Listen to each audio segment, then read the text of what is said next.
Just a minute, please, Mr. Poirot.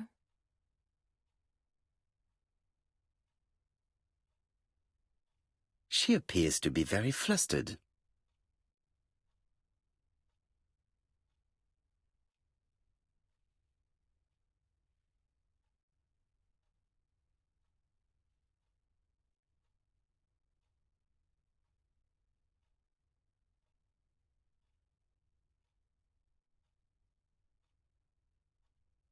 Just a minute, please, Mr. Poirot.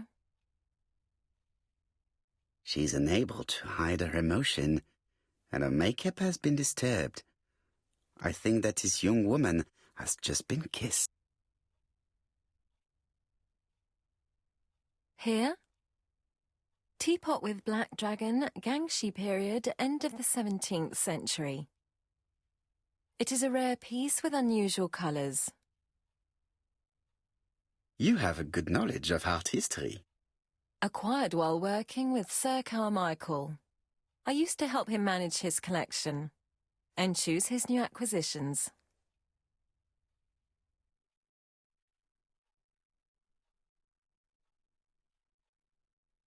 And sometimes he used to give you a piece as a gift. Is that right? Gift? What do you mean?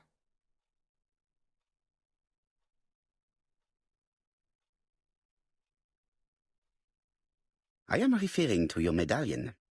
But that's absurd. Sir Carmichael never gave me any such thing. Have you seen any strangers hanging around in the past few days? No.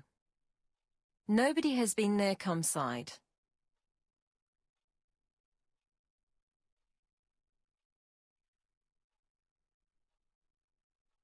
Tell me what happened last night. After dinner? Well, I did some sewing and then I went to bed. I was woken by the telephone at 11. I heard Franklin Clark speaking with the gardener. They left with some lanterns and they found the body.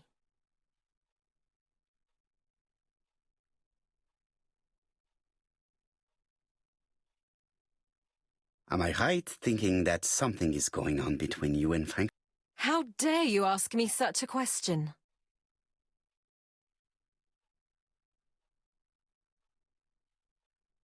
And you? How do you dare kiss your good friend in the house of a dead man? Mr. Poirot, you are behaving despicably.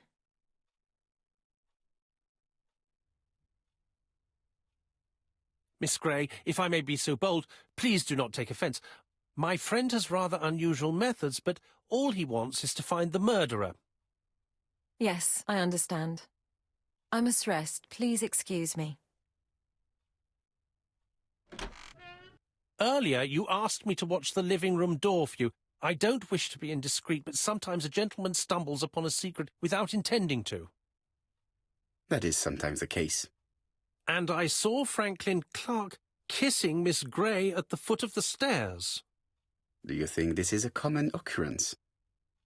No, I saw emotion, intensity. I think it was their first kiss. Well done, mon ami. Well spotted. However, I don't think I completely understand this business. Why did Sir Carmichael not defend himself? He appeared to have been active and strong. The murderer did not give him a chance. Let us try and reconstruct the scene.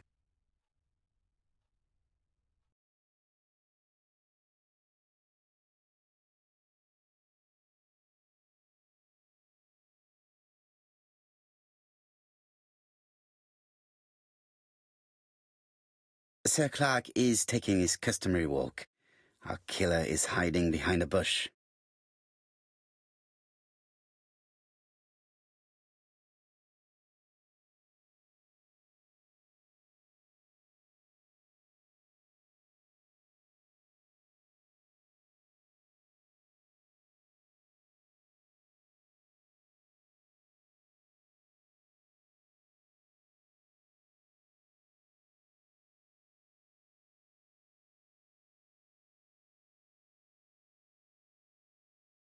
The murderer leaps out of his hiding place and charges, armed with a knife.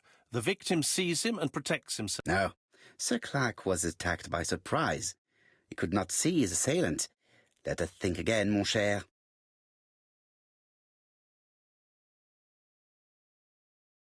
Sir Clark is taking his customary walk.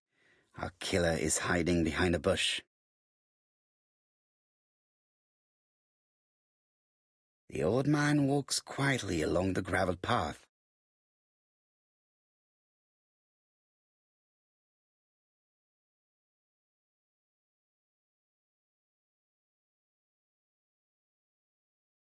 Sir Clark sees a shadow.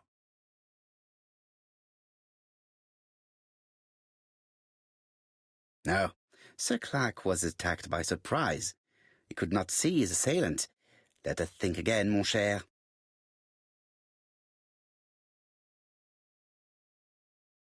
Sir Clark is taking his customary walk. Our killer is hiding behind a bush. The old man walks quietly along the gravel path.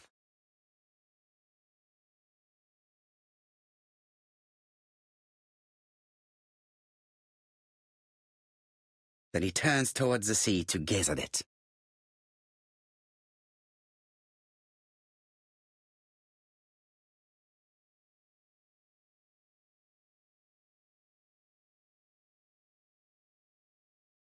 The killer leaves his hiding place on the right-hand side. He approaches silently over the grass.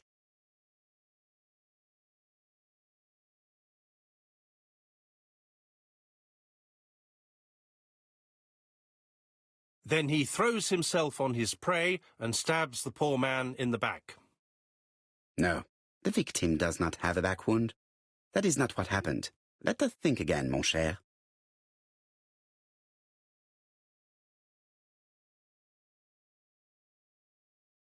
Sir Clark is taking his customary walk.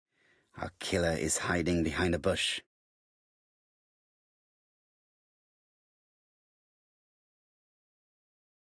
The old man walks quietly along the gravel path.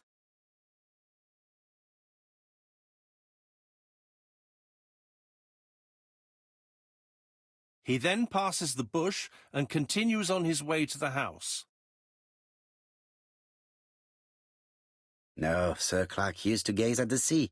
Let us think again.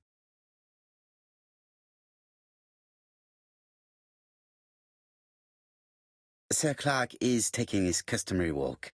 Our killer is hiding behind a bush.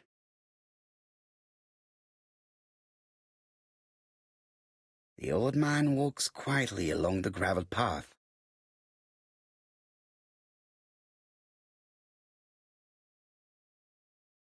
Then he turns towards the sea to gaze at it.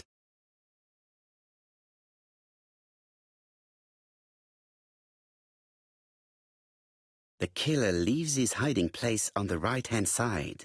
He approaches silently over the grass.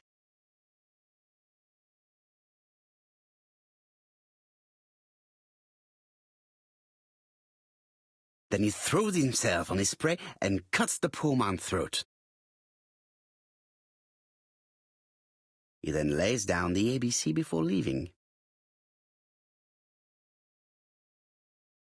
Everything appears to match the crime scene, mon cher Hastings. That is exactly what happened.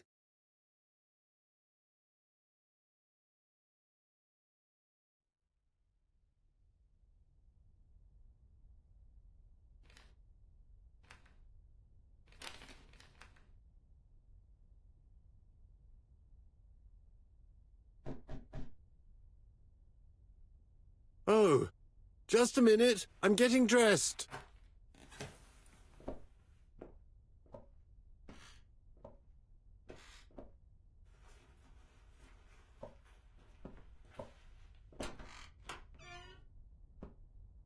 Mr. Kirst, have you recently returned from Churston? Yes, indeed I have.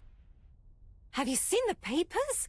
And to think that you might have rubbed shoulders with the killer. Imagine that. Mr. Kirst, are you all right? You don't seem well. My apologies. My throat is burning and my head feels heavy. It's ever since the war, you know. Since my injury, my head has never been the same.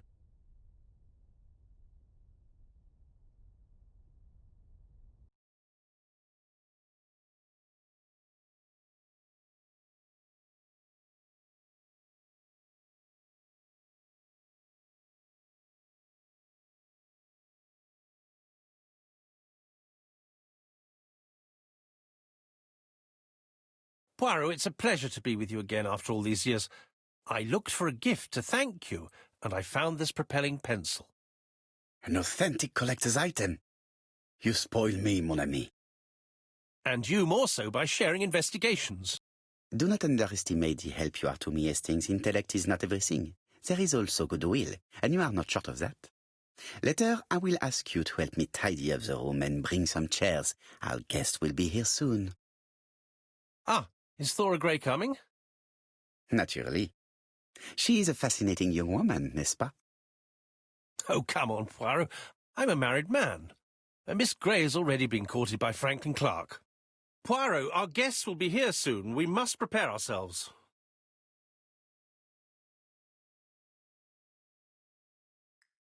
I should take advantage of the silence to examine them.